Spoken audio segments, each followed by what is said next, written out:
జాగ్రత్తగా వినండి నాన్న. నశించిన దానిని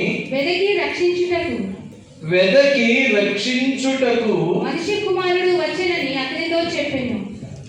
మనుష్య కుమారుడు వచ్చెను అని అతనితో చెప్పెను. ఆమేన్.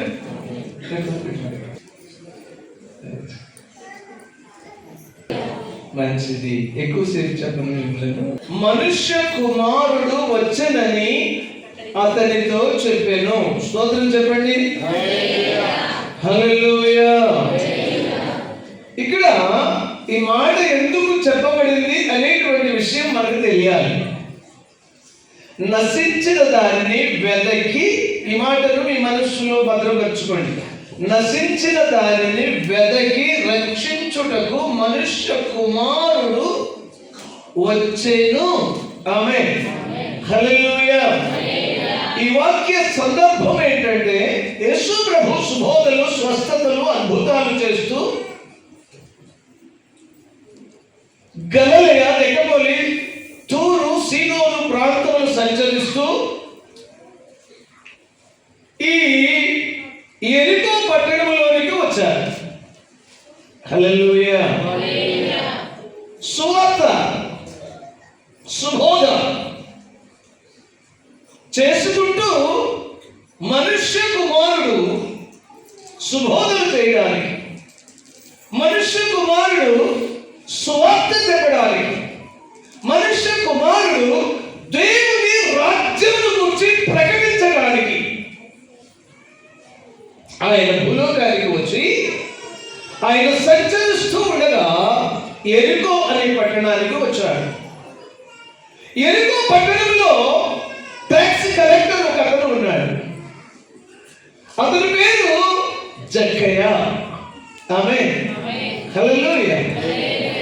ఈ జక్కయ్య అనేటువంటి వ్యక్తి ప్రభువు ఆ మార్గమును వెళ్తున్నాడని తెలిసి మేడి చెట్టు ఉంటే ఆ చెట్టు ఎక్కి అతను పొట్టివాడైనందున మేడి చెట్టు ఎక్కి కూర్చుని ప్రభు యొక్క రాకడను ఆయన చూడాలి అని గమనిస్తూ ఉన్నాడు. హల్లెలూయా.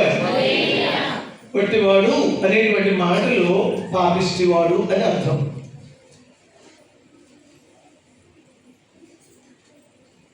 ట్యాక్స్ కలెక్టర్ కనుక అధిక పన్నులు వసూలు చేస్తూ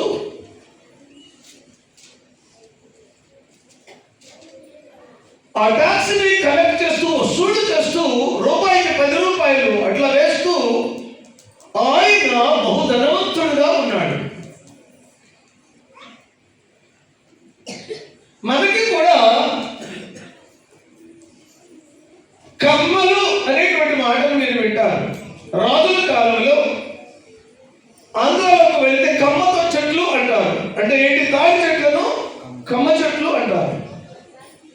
ఎందుకు వచ్చింది కమ్మ అనేటువంటి పేరు అంటే, ఆ తాటాకుల మీద రాసి ఆ రాజు కాలంలో ఈ మనుషులు ఏం చేసేవాళ్ళంటే, ఆ రాయబడినటువంటి వాటిని తీసుకుని వెళ్ళి మీరు పనులు కట్టాలి ఓహో అని ప్రకటిస్తూ గుర్రాల మీద వెళ్ళేవాడిని. కనుక వీరిని క్రమేపీ కమ్మవారు అనడం ప్రారంభించారు.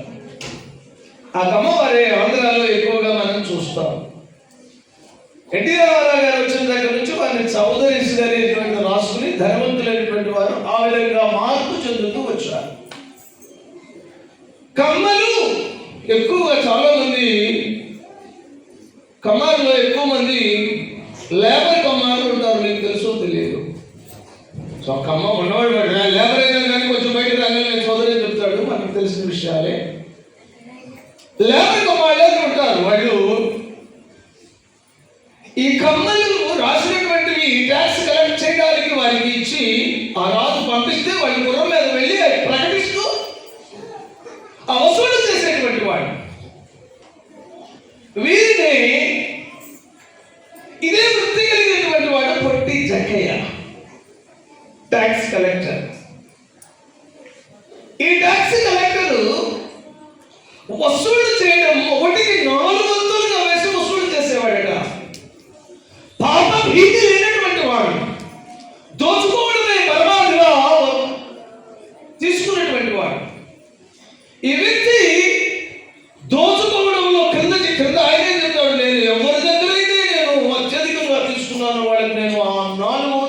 ఇస్తాను అని.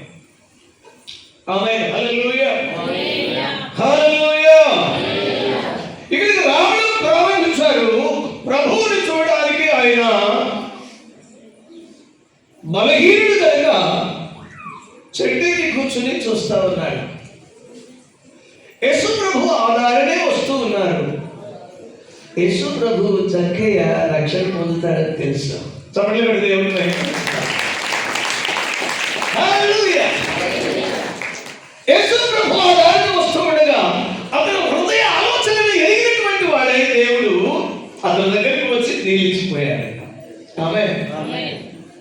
పాపినైన నా యొద్దకు వచ్చి నిలిచి గోడ మీద ఫోటోగా కనపడుతూ కన్నీరు కారుస్తూ రక్తమంతా ముఖము మీద చిందుతూ ఉన్నప్పటికీ ఆ మళ్ళ కిరీటం పెట్టుకుని ఆ కొట్టినటువంటి ఆ మళ్ళ కిరీటంతో ఆ రక్తం కారుతూ ఉండగా ఆ కళ్ళలో చూస్తూ అది ఫర్ యూ, హల్లెలూయా, ఇది నీకోసమే అన్న దేవుడు జక్కయ్యను దర్శించడానికి ఇష్టపడ్డాడా?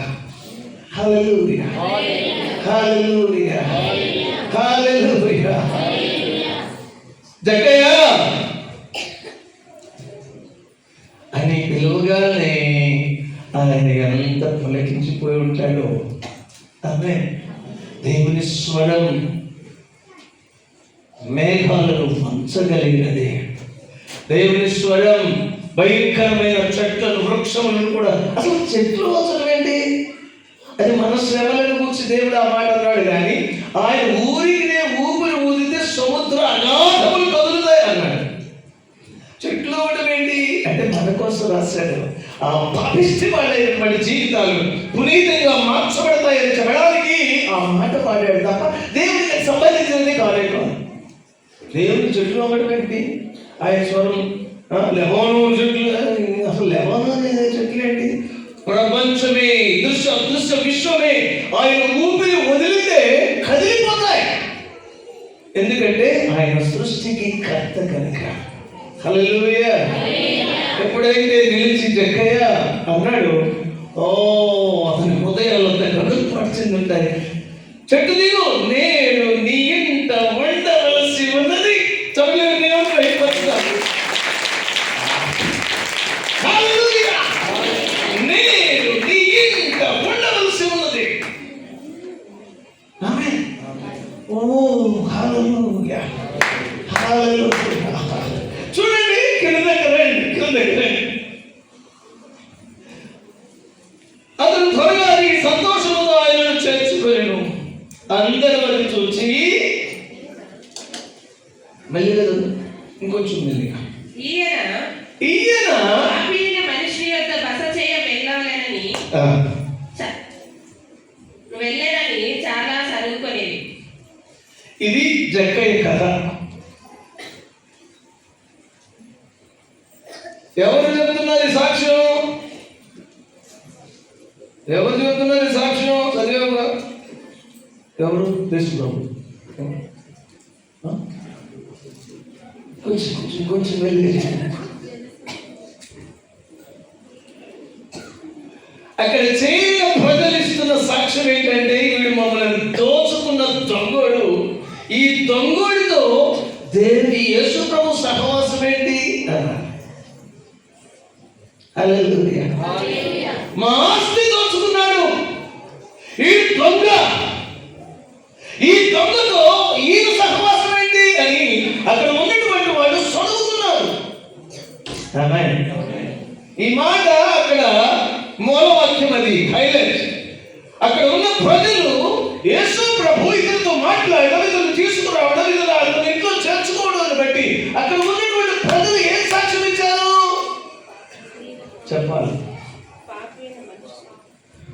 వీడు పాపి, దొంగ, దోచుకుంటున్నటువంటి వాడు, ట్యాక్స్ కలెక్టర్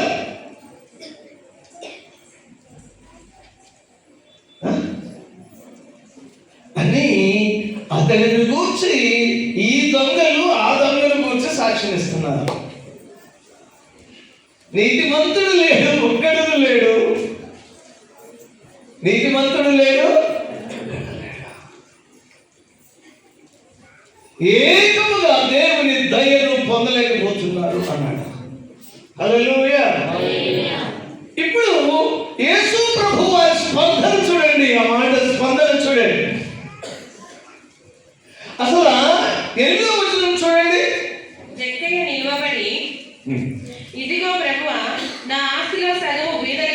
చేయుచున్నాను.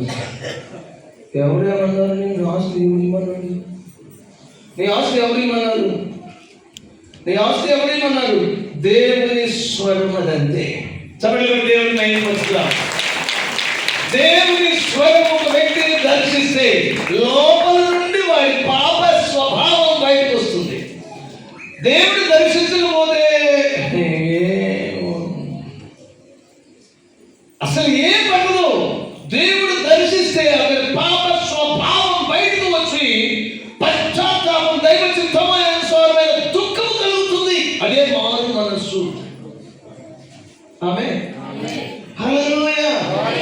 దేవుడు ఒక వ్యక్తిని దాటిపోయాడు అంటే వాడు నరకానికే పాత్రుడు. దేవుడు ఒక వ్యక్తి దగ్గర నిలబడి మాట్లాడాడు అంటే అతని లోపల ఉన్నటువంటిదంతా దేవుడి సన్నిధిలో ఒప్పుకుని ఏడుస్తాడు. హల్లెలూయా, హల్లెలూయా. జక్కయ్య, నేను నీ ఇంట్లో ఉండవలసి ఉందిరా అన్నాడు. ఈయనేమంటున్నాడు? వస్తున్నాను, తీసుకుని వెళ్తున్నాం లేదు. వాళ్ళిద్దరు నిలబడి ఉన్నారు, కాన్వర్సేషన్ జరుగుతుంది. ఏమంటున్నాడంటే, నేను నా ఆస్తిలో సగం పేదలకు ఇస్తున్నాను. నేను ఎవరి ఎద్దరైనా అన్యాయంగా దేనిని తీసుకుని ఎడల అతనికి 4 వంతులు మరలా చెల్లించునని ప్రభుతో చెప్పాను. ఆమేన్. హల్లెలూయా. వారు ఏడ్చినని అన్నం, ఆహారం, విహార పానీయాలు మానివేసి 1 వీక్ ఏడ్చిన నేను ఏ పాపం నాకంటే నేను పదేసార్లు మీతో చెప్పాను. మళ్ళీ త్రాగుడు నాకు తెలియదు, బీడీ నాకు తెలియదు, గొడవలు, అమ్మాయి గొడవలు నాకు తెలియదు. అసలు ఆ విషయాలే నాకు దూరం. మన పని మనం చూసుకోవాలి, మన పొలాలు మనం వెళ్ళాలి, చూసుకోవాలి, తలపెచ్చు వెళ్ళాలి, పని చేసుకోవాలి, మన తలపెచ్చు తిరిగి రావాలి. ఇది తప్ప ఈ రోత బ్రతుకు నాకు అలవాట్లేదు.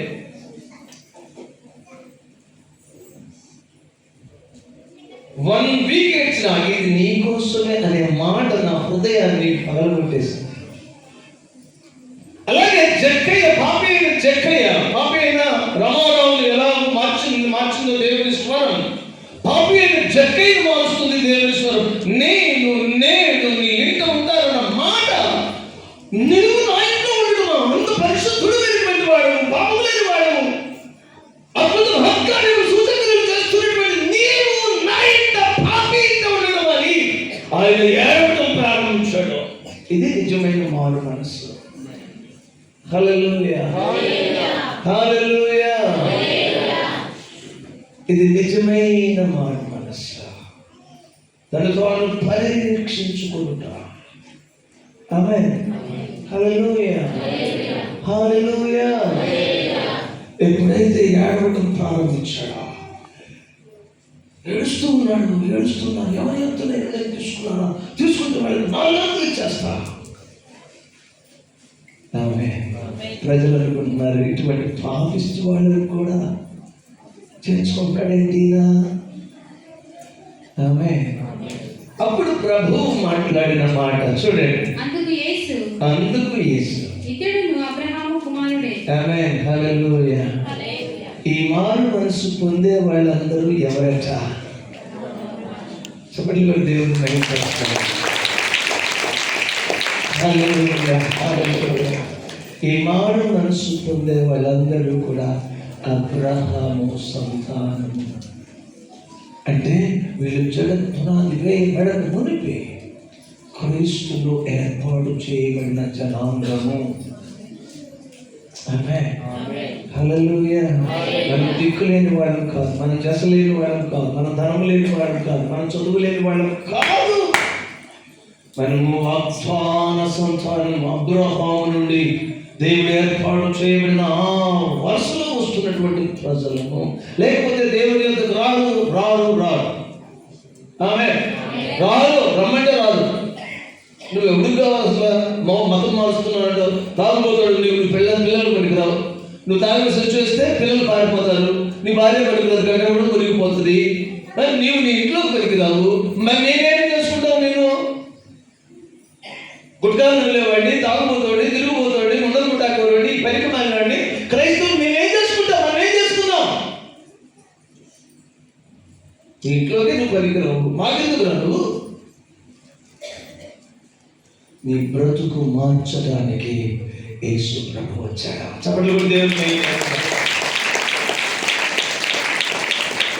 నీవు దేవుని యొద్దకు వచ్చావు అంటే నీవు అబ్రహాము క్రమంలో ఉన్నావని అర్థం.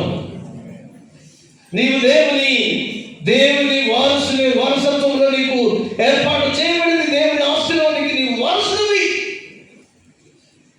దేవుని పరిశుద్ధతలో వారసుడివి. దేవుని నీతిలో వారసుడు. నీవు దేవుని వారసుడు అయితే తప్ప నీవు దేవుని సన్నిధికి రావు. మా ఇంటి పక్కన చర్చి బాబాయ్ బాబు వేలు బాబు చెప్పేది అనొచ్చు నువ్వు, కానీ నీ ఇంటి ప్రక్కన చర్చి అవ్వచ్చు, దాన్ని దేవుడు నేను ఏర్పాటు చేసుకోలేదా? మాకెక్కడో మేము ఉన్నాము, చర్చిలకు దూరంగా ఉన్నాం, అయినా దేవుడు మా ఎద్దరికి వచ్చి మమ్మల్ని రక్షించుకున్నాడు. దేవుడికి మహిమ కలుగును గాక. హల్లెలూయా, హల్లెలూయా. దేవుడు ప్రతి హృదయం ఎరిగినటువంటి వాడు. వీడు దర్శిస్తే మాట్లాడాలని దేవుడికి తెలుసు. ఆ సమయంలో మాట్లాడిన వారిని మార్చగలిగిన సమర్థుడైన వాడే మన దేవుడు. హల్లెలూయా, హల్లెలూయా. ఎవడో యేసు ప్రభువు అన్నవాడే సిలువ మోసాడు. ఎవడో యేసు ప్రభువు అన్నవాడే సువార్త ప్రకటించాడు. ఎవడో యేసు ప్రభువు అన్నవాడే దేవుని కొరకు మరణించాడు. సావులు. హల్లెలూయా. గమనించండి దేవుని సంఘమా, ఈ వెలుగుకు వచ్చిన తర్వాత చదువుతాలి. అందుకు యేసు ఇతడును అబ్రహాము కుమారుడే, ఎందుకనగా నేడు ఇంటికి రక్షణ వచ్చింది. ఆమేన్, ఆమేన్. హల్లెలూయా, హల్లెలూయా, హల్లెలూయా, హల్లెలూయా. రక్షణ వచ్చిన నీకు, రక్షణ పొందిన నీకు, నీవు అబ్రహాము సంతానంలోని వాడివి, దేవుని ఆస్తికి వారసుడు. ఆమేన్. అందుకే నీవు పైనున్న వాటిని చూడాలి. నా చుట్టూ అప్పులు ఉన్నాయి, నా చుట్టూ అన్నం లేదు, నాకు చెప్పులు లేవు, నాకు బట్టలు లేవు, ఇది కాదు నువ్వు చూడవలసినది. వీటన్నిటినీ అధిగమించిన వాడు నేను. హల్లెలూయా, హల్లెలూయా. ఇవన్నీ నా పాదముల క్రింద ఉంచాడు నా దేవుడు. తగిన కాలమందు త్రోవబడతాయి, అవి నా యొద్దకు తేబడతాయి. ఇది క్రైస్తవ విశ్వాసం. గమనించండి దేవుని సంఘమా, అక్కడి నుండి వచ్చిన తర్వాత వాడబడిన మాట ఏంటంటే, ఆ మాట ఎంత బలమైనదో చూడండి. నశించిన దానిని, ఈ మాట ఇంపార్టెంట్. నశించిన దానిని వెదకి రక్షించుటకు, వెదకి వెదకి వెదకి రక్షించుటకు మనుష్య కుమారుడు వచ్చెనని అతనితో చెప్పెను. మనుష్య కుమారుడు వచ్చెను అని అతనితో చెప్పెను. కంగారైపోయాడు. కంగారైపోయాడు. కంగారైపోయి చక్కని దగ్గర తీసుకుని ముసుగుని చేసి చూస్తున్నాడు. జకయ్య నశించిన దానిని. ఎందుకు ఆ మాట అనవలసి వచ్చిందంటే, ఎప్పుడైతే తన పాపమును గురించి అతను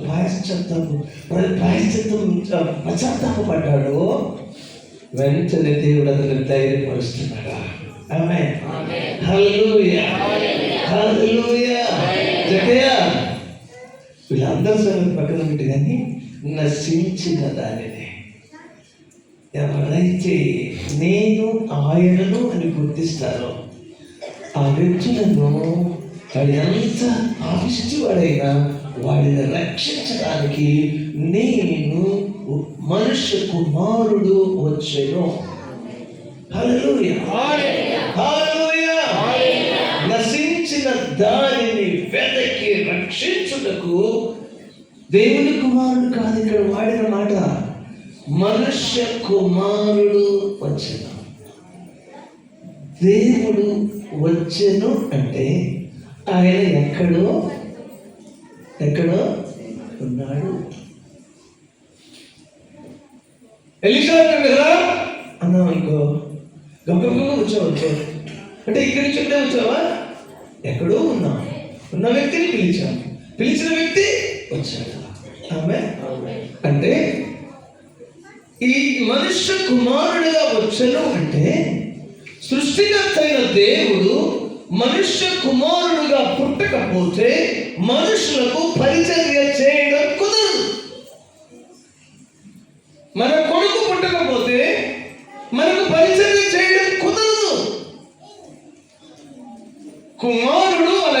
బదులు అని అర్థం. సబ్స్టిట్యూషన్.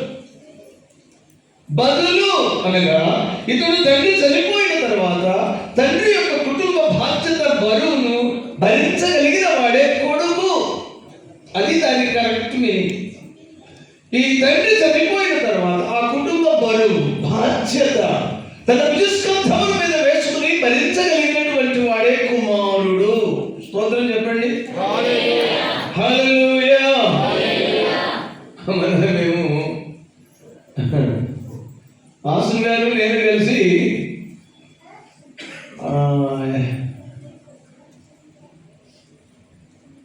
అది ఇంటికి వెళ్ళాము. ఎక్కడది? మీరు వాడు అంటాడు, వాళ్ళ అన్నయ్య పట్టుకుంటాడు, నీ కాళ్ళు ఎరగొట్టబోతున్నాడు దేవుడు అంటున్నాడు. నన్ను అంటాడు, నువ్వు మనసు పట్టుకోతున్నావు అంటున్నాడు. పాస్టర్ గారు అంటాడు, నువ్వు చచ్చిపోతున్నావు అంటాడు. వీళ్ళ కొడుకు లేదా? కుమారులు లేదా? వీళ్ళ కుమారులు లేదా? నాకు దేవుడు చెప్పాడు అంటున్నాడు. మళ్ళా తల్లిదండ్రులను సన్మానించు, అప్పుడు నీవు భూమి మీద దీర్ఘాయుష్మంతుడు అవుతాడని దేవుడు చెబుతుంటే ఆ వాక్యాన్ని నీ సేవలో పెట్టేసుకుని వాడి వాక్యం నాకు చెబుతున్నాడు. నాకు దేవుడు చెప్పాడు నీ కాళ్ళు ఎత్తుకోడుతున్నాడు అని పెద్దోడు అంటున్నాడు. నాకు దేవుడు చెప్పాడు నువ్వు మనసు మీద పడతావని చెప్పేసి నాతో అన్నాడు. నాకు దేవుడు చెప్పాడు పాస్టర్గా చచ్చిపోతున్నాను. మరి నువ్వేం చేస్తావు? నువ్వేం చేస్తావు? స్థిరంగా ఉంటుంది. స్తోత్రం చెప్పండి. హల్లెలూయా. బలరక్కసి పదలలో నుండి వస్తున్న లిల్లీ పద్మమే నా సంఘం. హల్లెలూయా. సొంత కుమారుడు తల్లిదండ్రుల యొక్క మరణాన్ని, తోటి సహోదరుని యొక్క మరణాన్ని కోరుకుంటున్నాడంటే వాడు ఎటువంటి కుమారుడు? బదుల తండ్రికి సబ్స్టిట్యూషన్ అతను అనాలా? తండ్రికి బదులు కాదు ఈ కుమారుడు. అందుకే మీకు పుట్టిన కొడుకులు చెడిపోతారు కనుక నేనే మీ కొడుకుగా పుట్టి మీ కుచిత గుణాలను నా మీద వేసుకుని మిమ్ములను రక్షిస్తా. చెప్పడం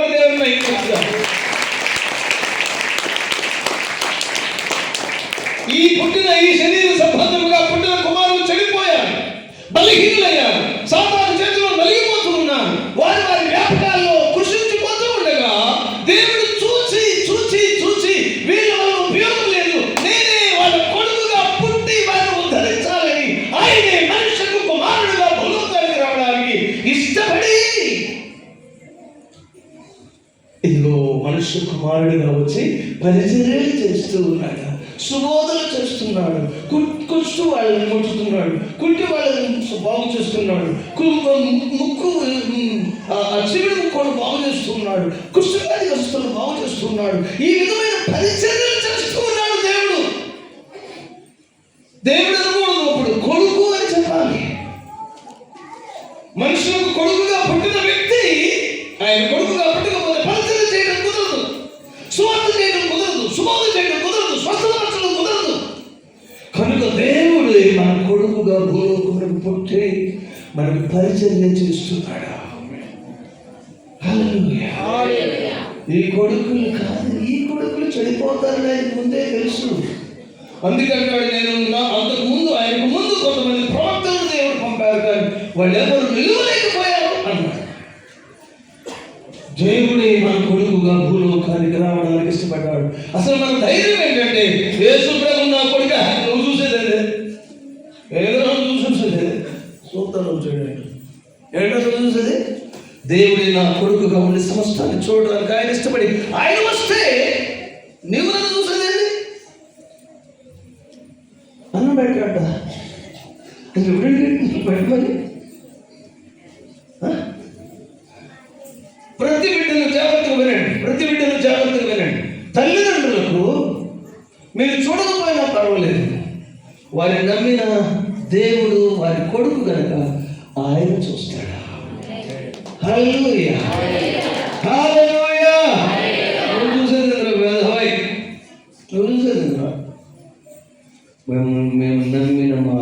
ప్రభు కొడుకువాడా. ఆయన నా కొడుకు, మా ప్రభు కంటే నా కొడుకు, నా కుచిత గుణాలే తీసివేయగలిగిన వాడు. ఒక ముద్ద అన్నం పెట్టాడు కాకి చేత ఆహారాన్ని పంపినటువంటి దేవుడు నాకు భోజనం ఏర్పాటు చేయడా.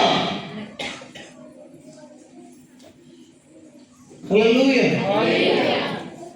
అందుకే ఈ పిల్లలను నమ్మటానికి కాదు దేవుడు మనకిచ్చింది, వాళ్ళ బాధ్యత. అందుకే అనేక మాటలు చెప్పాడు, తల్లిని తండ్రిని సన్మానించు, అప్పుడు నీవు భూమి మీద దీర్ఘాయుష్మంతుడు అవుతావు. ఆమేన్. కుమారుడు యొక్క దీర్ఘాయుష్ను, శరీర సంబంధం అక్షర సంబంధమైన కుమారుడు దీర్ఘాయువు పొందాలంటే ఏం చేయాలి? తల్లిని సన్మానించాలి. హల్లెలూయా. ఇదిగో ఈ కొడుకు మనకు పుట్టాడా. ఎప్పుడైతే ఆయన అంగీకరిస్తామో అప్పుడు యేసయ్య నా కొడుకుగా నాకు పుట్టాడా. ఆమేన్. నా ఉచిత గుణాలను మార్చగలిగిన వాడు, నా అవసరంలో తీర్చగలిగిన వాడు, కాకి చేసే ఆహారం పంపినటువంటి వాడు. ఒక మాట నేను మీతో చెప్తాను. ఒక దైవజనురాలు తెనాలి పట్టణం నుండి డబ్బులు లేకుండా ప్రభు చెప్తే విజయవాడ నడిచి వెళ్తున్నారు 30 కిలోమీటర్లు. ఎర్రటి ఎండ, ఆ తల్లి నడవలేకపోతుంది, చెప్పులు కూడా లేనటువంటి పరిస్థితుల్లో ఆ దినాల్లో సేవ. వెళుతూ ఉండగా ఆమెకు ఆకలి వేసిందట. నీకుల త్యాగం మనం ఇక్కడ ఉన్నాం. అయ్యా ఆకలి వేస్తున్నాయా అంటే, ఇంకొంచెం దూరం ఉందిగా నడుపుదాం, మీరు నడిచి వెళ్దాం, ఎట్లా ఉంటా అని చెప్పాడట. నడిచి వెళుతూ ఆ వారధి కనకదొక్క వారధి వరకు వెళుతున్నారట. వెళుతూ ఉండగా ఒక బండి స్కూటర్, పాత స్కూటర్ వేసుకుని ఒక ఆయన మరియు ఈడిపోతున్నాడట. అతని జేబులో నుండి 20 రూపాయల కాగితం లేచి ఇక్కడ పాదం దగ్గర పడిందట. చప్పట్లు కొట్టలేదు. ఎంత ఆశ్చర్యకరుడో ఎంచలేను మా యేసయ్యను, ఎంత పాపినైనా యేసయ్యా వింతగానో రక్షించునల్లా. హల్లెలూయా. వింతగా రక్షించే దేవుడు. వెళుతూ ఉండగా మన జేబులో ఉన్నది ఎట్లా పైకి లేచింది? ఆమేన్. స్కూటర్ మీద వెళ్తున్నాడు కదా, ఏదో సొత్తుకుంటుంటే లేచింది అనుకోవచ్చు.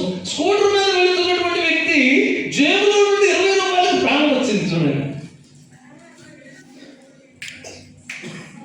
నీ అవసరం తీర్చగలిగిన వాడు నీ కొడుకు. చప్పట్లు కొట్టి దేవుని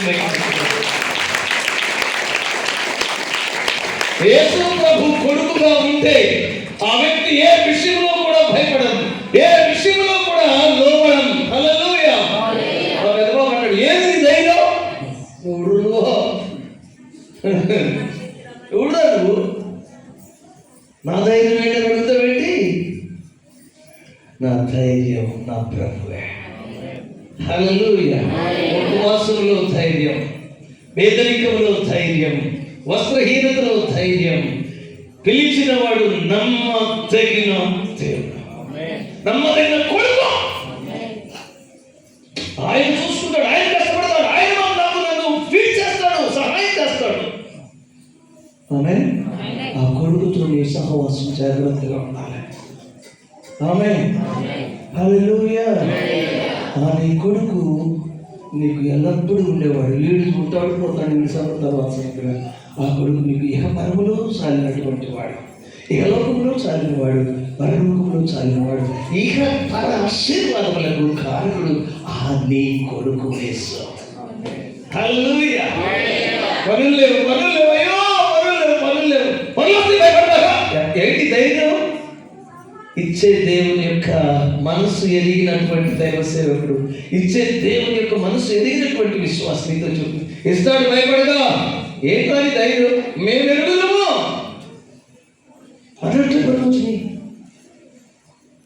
అన్నట్లే కన్స్ట్రక్షన్స్ అని ఫేస్బుక్ లో పెట్టేస్తారు.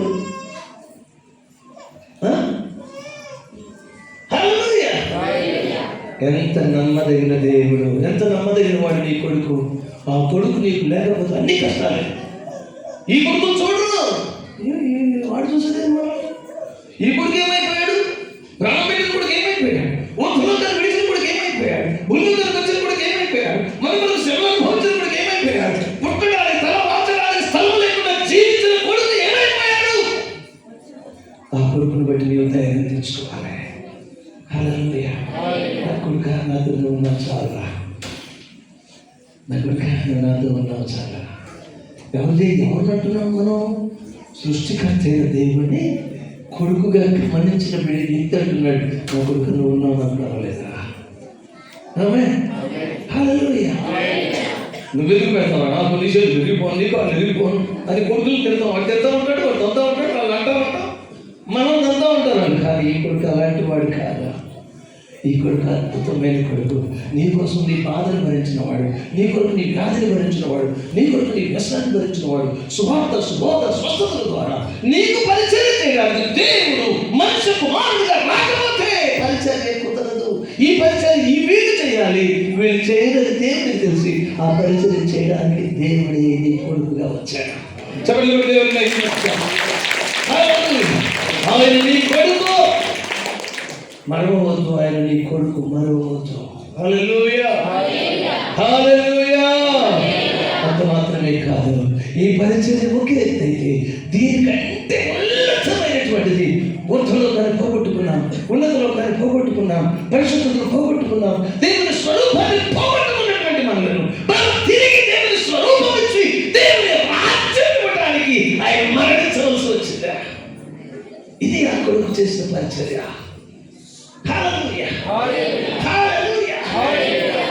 సుబోధలు తాగల, స్వస్థతలు తాగలేదు. మానవుడు పూర్వీకుల పాపం, జన్మ పాపం, కర్మ పాపం, భవిష్యత్ పాపం ఇదంతా వెంటబడి మోటరెట్టి ఆ మనుషులు పాపం వెంట, శాపం వెంట, రోగం వెంట, మరణం వెంట నరకానికి వెళ్తున్నటువంటి మానవుని సాతాను మత్తు కలిగజేసి మాయ చేసి నాశనం ఈడ్చుకుపోతూ ఉంటే, నరకానికి ఈడ్చుకుపోతుంటే దేవుడు దిగవచ్చు అడ్డుపడి ఆమేన్ పాపాన్ని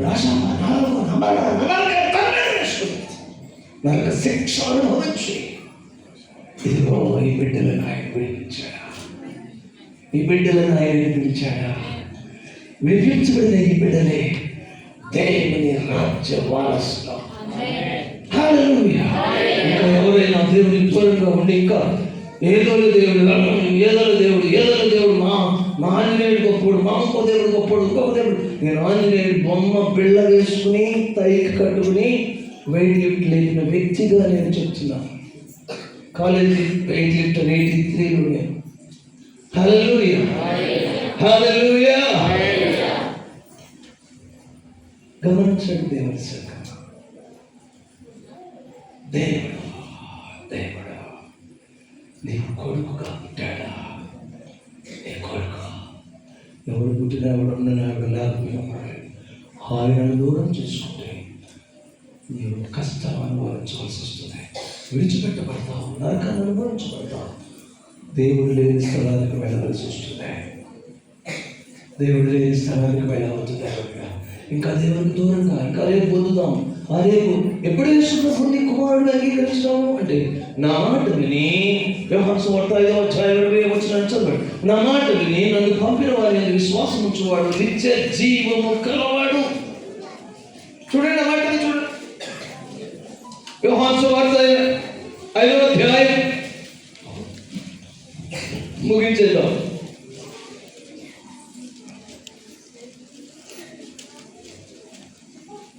24వ వచనం. నా మాట విని నన్ను పంపిన వాని యందు విశ్వాసం ఉంచువాడు నిత్య జీవము అనగా నిరంతరము మరణమును జయించి తిరిగి లేచి నాతో జీవిస్తారు. చెప్పండి కూడా దేవుని మహిమపరచుదాం. నాతో జీవిస్తారు. నాకు మరణం లేదు, నేను దేవుడను. నీ కొడుకుగా వచ్చానే కానీ నేను దేవుడను. ఆమేన్. నాకు మరణం లేదు, నీకు కూడా మరణం. నా ఆస్తికి నీవు వారసుడు. ఆమేన్. హల్లెలూయా. చదువుతాను. వాడు తీర్పులోనికి రాక ఇది నీవు నీ శాపాన్ని దేవుడు మోసేశాడు కనుక ఇక నీకు జడ్జిమెంట్ లేదు. ఆమేన్. మరణంలో ఉన్నటువంటి వాడు జడ్జిమెంట్ ఉంది. మరణపు జడ్జిమెంట్. మరణం నుండి జీవములోనికి. ఈ మధ్యలో ఏముంది? ఆ, ఈ మరణము దాటి జీవములోనికి వచ్చాడు. చప్పట్లు కూడా కొడుతున్నాడు. అర్థం కాదు. అందుకని వచ్చారు సజ్జాను. నేను సజ్జాను అడిగించాను. హాస్టల్ గారు పెరిగేసి పెట్టింది, పాలు పోసి ఉల్లిపాయలు వేసి పెడుతుంది. రాత్రి పూట ఉదయకాలం వేసి తినమంటుంది. స్పూన్ ఇచ్చి తినయ్యా. ఆ నాకులాగా సత్యాన్ని వచ్చినట్టే నిద్రపోతున్నాను. పెరిగాను నిద్ర కొడుకునేట్టు ఉంటుందేమో, నిద్ర వస్తూ ఉంటుంది. స్తోత్రం, హల్లెలూయా, హల్లెలూయా. గమనించండి, తీర్పు లేదు నీకు. ఆమె లోకం తీర్పులోనే ఉన్నారు. వాళ్ళు మరణంలోనే, నరకంలోనే. వాళ్ళకి ముందే తీర్పు తీర్చబడింది. యేసును అంగీకరించిన వాడు నరకంలోనే ఉన్నాడు. యేసును అంగీకరించిన నీవు ఆ మరణం దాటి జీవంలోనికి వెళ్ళాడు. హల్లెలూయా. అందుకే బ్రతుకులాడేదయ్యా, మందిరానికి నడవండి, ఆ జీవవాక్కులు వినండి, మీకు ధైర్యం వస్తుంది, మీ అధైర్యం పిరికిదలం పోతుంది. సన్నిధికి నడవండి, బలవంతులు కండి. ఏముందా అనేవాడు, ఏముంది కాదు, నీకు ఏం అర్థం కావట్లేదని అర్థం అవుతుంది మాకు. చర్చిలో ఏముంది, రోజు టీవీ పెట్టుకుని కూర్చుంటే ఏమొచ్చా? నీకు ఒక క్రమం ఇచ్చాడు దేవుడు. టీవీలు పెట్టి కూర్చుంటానికి దేవుడు ఇస్తుంది. టీవీలు పెట్టి కూర్చున్నామంటే మీరేం చేయాలంటే 500 రూపాయలు ఫోటో తీసి ఆ ఫోటో పంపండి, వాళ్ళకి తీసుకోండి. అర్థం కాదా? 500 రూపాయలు ఫోటో తీసి ఫోటో పంపండి, ఆయనకి తీసుకోండి సార్ అని. ఇది క్రమం, ఇది క్రమం. హల్లెలూయా, హల్లెలూయా. నశించిన దాన్ని వెదకి రక్షించుటకు మనుష్యులకు కొడుకు వచ్చాడు. ఆమేన్. ఆ కొడుకే నిన్ను కుచితాల్ మరాయి ఇతహ కుమారః, కుచిత గుణములను నాశనము చేసి నీకు మంచి గుణములనిచ్చి మోక్షమును చేర్చువాడు ఆ కొడుకే. ఆమేన్. అపుత్రస్య గతిర్నాస్తి స్వర్గమేవ నైవచ పున్నామ నరకస్య. స్వర్గము నైవచ పున్నామ నరకస్య. పుత్రుడు లేని వారికి, పుత్రులు కాదు, పుత్రుడు లేని వారికి ఏకవచనం. పుత్రుడు లేని వారికి మోక్షం లేదు, గతి లేదు. గతి అంటే మన వాళ్ళు ఏం చేసుకుంటాం, నీకు గతి లేదు ఆయన, దళితుడు ఆయన, నీకు గతి లేదు, నీకు గతి లేదు, ఇది లేదు అని తిట్టుకుంటారు కదా పల్లెటూళ్ళలో.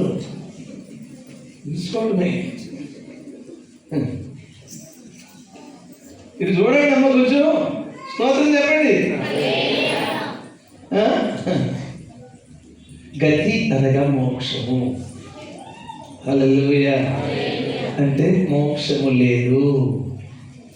పుత్రస్య అపుత్రస్య, పుత్రస్య అంటే పుత్రుడు కలిగి ఉండట, అపుత్రస్య అంటే పుత్రుడు లేని వారికి.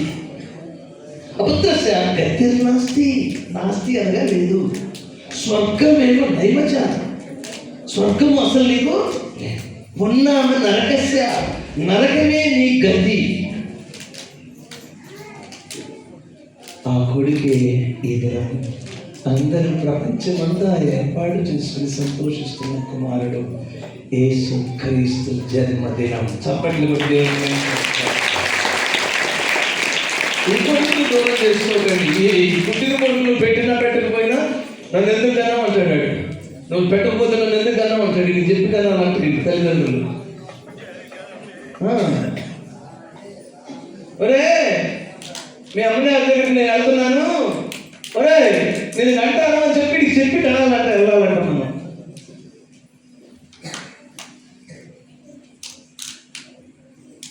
ఈ కొడుకు లేకపోతే నీ తాగు నుంచి బయటకు రాలేవు.